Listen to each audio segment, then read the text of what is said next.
अस्सलाम वालेकुम अहबाब।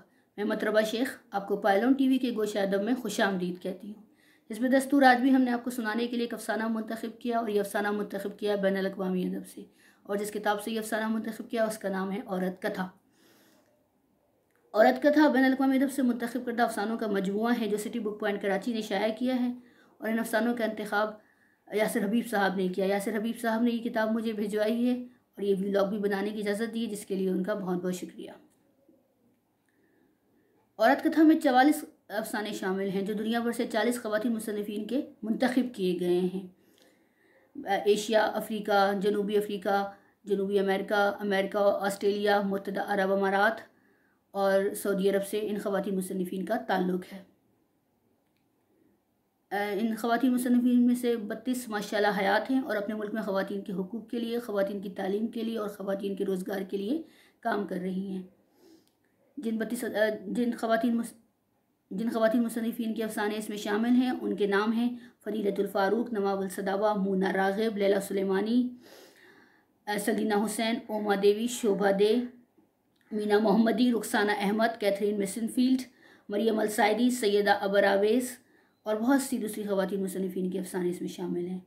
इन अफ़सानों के उर्दू तराजुम पाकिस्तान में मुख्तलिफ़ ख़वातीन और हज़रात ने किए हैं, जैसे कि अल्ताफ़ फ़ातिमा, किश्वर नाहीद, डॉक्टर साहिबा जमाल शाज़ली, अज़रा नकवी और दीगर अहबाब शामिल हैं।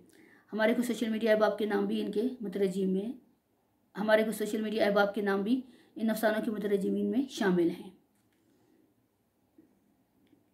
किताब में मौजूद अफ़सानों में ख़वातीन मुसन्निफ़ीन ने अपने अपने माशरे में मौजूद मसाइल और नामसाइल हालात का शिकार और इनसे नंबरदाज़मा ख़वातीन की ज़िंदगी को मौजू बनाया। किताब में मौजूद अफ़सानों में ख़वातीन मुसन्निफ़ीन ने अपने अपने माशरे में मौजूद मसाइल और नामसाइल हालात का शिकार और उनसे नंबरदाज़मा ख़वातीन की ज़िंदगी को मौजू बनाया है, लेकिन साथ ही साथ अपने मुल्क के सियासी हालात, अपने माशरों में फैली जहालत, फरसूदा और गैर इंसानी रस्म व रवाज और गैर सेहतमंदाना तनकीद को भी मौजू बनाया है। किताब में मौजूद अफ़सानों में ख़वातीन मुसन्निफ़ीन ने अपने अपने माशरे में मौजूद मसाइल और नामसाइल हालात का शिकार और उनसे नंबरदाज़मा ख़वातीन की ज़िंदगी को मौजू बनाया है, लेकिन साथ ही साथ अपने मुल्क के सियासी हालात, अपने माशरों में फैली जहालत, फरसूदा और गैर इंसानी रसूम व रवाज और गैर सेहतमंदाना तनकीद जो अमूमन ख़वातीन पर की जाती है, उस गैर सेहतमंदाना तनकीद को भी अपने अफ़सानों का मौजू बनाया गया है।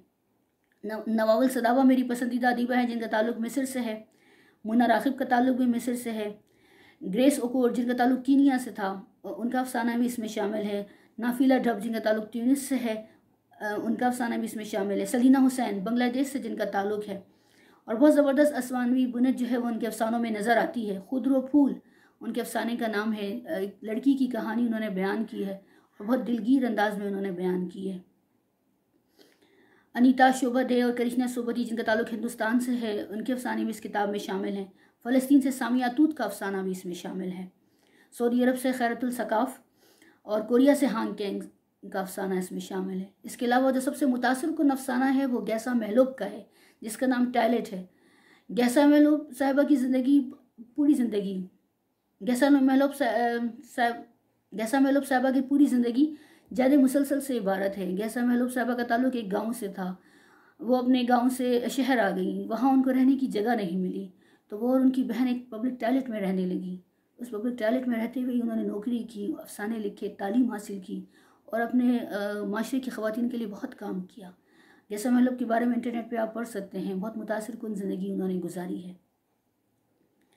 किताब माह मार्च में मेरे ज़ेरे मुताला रही और इन तमाम ख़वातीन मुसन्निफ़ीन को मैंने तलाश करके पढ़ा, इनके बारे में मज़ीद मालूमात हासिल की, इनके हालात ज़िंदगी, इनके ममालिक में इनके मकाम और मुश्तरका जो इनकी काविशें थीं, इनके ममालिक में इन ख़वातीन के मकाम के बारे में पढ़ा, और जो मुश्तरका उनकी कोशिशों में जो मुझे नज़र आई, जो मैंने इन ख़वातीन की मुश्तरका कोशिशों में जो मैंने पढ़ी हैं, उसमें मुश्तरका जो इनकी कोशिश है वह है ख़वातीन की तालीम और रोज़गार के लिए जद्दोजहद।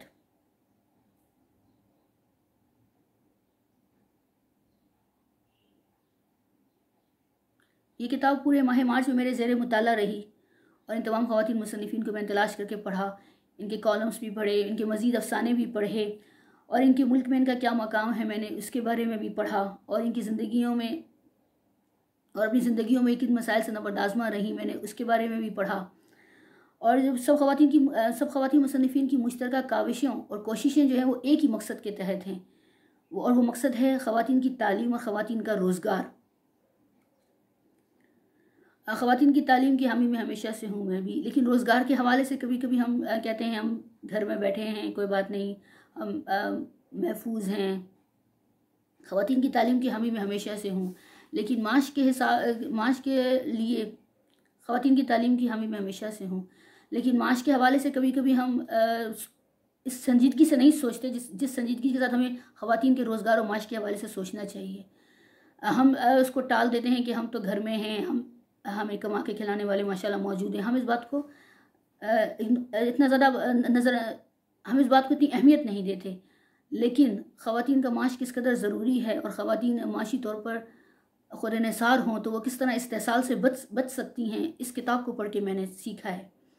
ख़वातीन को माश के मामले में खुद निसार ज़रूर होना चाहिए ताकि कोई उनका इस्तेसाल ना कर सके, ना ही घर में ना ही घर से बाहर। तो अगर हम ख़वातीन जो हैं वो अफ़साने लिखना चाहती हैं, ख़वातीन के लिए काम करना चाहती हैं, तो इस किताब का मुताला ज़रूर करें। इस किताब के मुताले से उनको बहुत कुछ सीखने को मिलेगा। आज जो अफ़साना मैंने मुंतखब किया है वो नाजिया सामर का है। नाजिया सामर आज जो अफ़साना मैंने आप लोगों को सुनाने के लिए मुंतखब किया है वो नाजिया सामर का अफ़साना बांदी है, 10 स्लेव। नाजिया सामर का ताल्लुक़ शाम से है और उन्होंने अपने अफ़साने में बहुत अच्छा एक मौजू उठाया है।